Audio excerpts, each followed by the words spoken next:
The most dangerous word? Used to indicate obligation, duty, or correctness, typically when criticizing one's actions. When you say you should do something, it is two choices with judgment attached, right? It's you should do A or you shouldn't do A.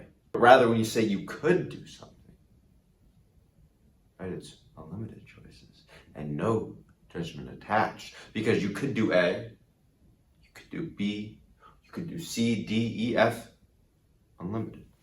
Now here's the thing. Should is both a powerful and a common motivator. And it's not about, whether you're making right or wrong decisions, but how you feel about it. And whether those decisions will repeat and whether you want to change them.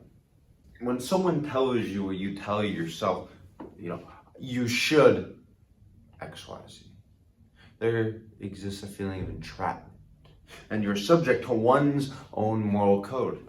You're not aware of it. By doing this, you become a victim of their judgment. And we may feel good. We get external validation if we follow that should statement. Now, I think the question is this: what happens when we do something we shouldn't do? What the fuck happens? We go against an obligation, a duty. We do something morally incorrect, do something wrong. What does that mean? What's going on? Right? It's a judgment on ourselves and on others. Right? It's not about, abandoning your moral values. That's not what I'm saying. Right? It's not that, you shouldn't feel a little bit of guilt or shame for lying, for cheating, for not showing up to work. Done that a couple times. But it's that we use should far more than necessary. And that's a problem. As of now, I've been just talking about the present tense of should. But there's something far more dangerous, and that's should have. I should have locked the doors. I should have woken up earlier, but it happened. Right? Nothing can be changed. Whether you think it was wrong or right, we have this feeling of guilt. Right? This feeling of guilt that we fucked up. Right? That we fucked up, but it happened. Right? We did. Everything came together in that moment for that thing to exist. And yet we're dismissing it. There's nothing you can do, but you feel you should have.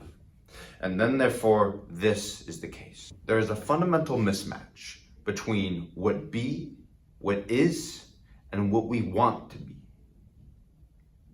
And our mind can't handle that. Our mind cannot handle something we want, but is gone, but is away. And this disjointed view of ourselves is not only hard to even bring up to the conscious to notice it, but to even make peace with it, right? We're like, well, I should feel this way. I should feel bad. I should feel sucky about myself because I did the wrong thing. And what this creates is the feeling of shame that goes unnoticed and builds up over time. Oh, I'm so sorry. I'll see you in Yeah. A painful feeling of humiliation or distress caused by the consciousness of wrong or foolish behavior. Now, if you aren't seeing the connection of all this, let me explain it nicely. Using the word should sets up a cycle of shame for an uncertain future based on past events out of our control for both ourselves and others. And now, all of that's not the reason I say it's the most dangerous word, because, well, at least there's social stigma against the N-word. But I have no idea that should is the precursor of all judgment and all shame. But also, disclaimer, should has 6 or 7 different definitions. So the emotional levity for should is used in the connotation of criticizing actions. Now what to do? What do we do? If you're still here and you probably are like, hey, should is not great. What can we do about it? Just notice it, right? Just notice it come up. Whether from your own mind, from your mouth, from other people, notice it, right? And you're gonna notice it, and you're gonna start seeing the feelings that come with it. Step 2, accept those bad boys too, right? Because if you're not accepting what is, if you're not accepting even those feelings of shame, not gonna go anywhere. And you're gonna probably begin preparing for it, right? Maybe there's certain people with certain encounters you're gonna feel judged, right? You're gonna feel judged, you're gonna feel blame, and that S word is gonna come out. It's gonna come out, man, whether you like it or not. And the next one, after you're kind of getting conscious awareness of it, is replacing should with could, as I kind of briefly mentioned before. Because again, could is beautiful. Could has no judgment. You're just saying the things, well, I can do, or well, I could have done this. Oh well, right? It is, man. Right? You're unchained. Right? The chains are gone. You're fucking just vibing. You can do awful things. You can do amazing things. You can do everything. You can do nothing. Right? It's pretty nice. And be patient. Right? Be patient.